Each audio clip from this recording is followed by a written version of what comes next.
There are three more things America needs that Spain has hit the mark on. Number one being, there are no electrical cables when you walk around. I actually didn't even realize this until one of you brought it up in the comments of my last video, but I've been trying to piece together why the aesthetic of Madrid is so much cleaner and nicer than where I grew up in Pennsylvania. And part of the reason is what I talked about in the last video, but also there are no electrical cables anywhere. It's so nice to see a sunset or a sunrise without the silhouette of a wire cable blocking your view. Number two, and this one I'm sure you can already guess, public transport. In the US, if I wanted to take the SEPTA, which is our version of the metro out here, I had to wait once every hour for the train to come. But out here, it's once every 10 or 15 minutes, if that. That's just so freaking convenient. And let's not forget the fact that the tracks actually go all throughout the city, so no matter where you are, you can get from point A to point B with minimal walking. In the US, it's not really like that. If you live in a densely populated area where there is a lot of public transport ready and easily accessible, then you may have a different experience than I did. But growing up in the town that I did, I maybe saw one SEPTA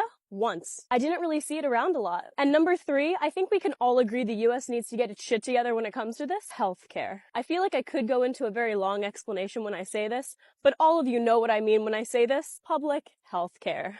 Such a gem. Who knew you didn't have to go broke in order to get basic medical care? That's crazy. And honestly, this one's a bonus at this point, but the legal drinking age is 18. As a US citizen, I cannot tell you how infuriating the notion is that I can go out, kill for my country, watch my fellow comrades die for my country, but I can't come home and have a beer to celebrate if I make a safe return home. It makes no sense whatsoever. So if you're part of the US government, pick up the pace. I don't know what's going on here. And if you know someone who's in the US government, pass this along to them. They need to hear the message. And again, for all my Spaniards watching, let me know what else I missed. Show off that Spanish pride.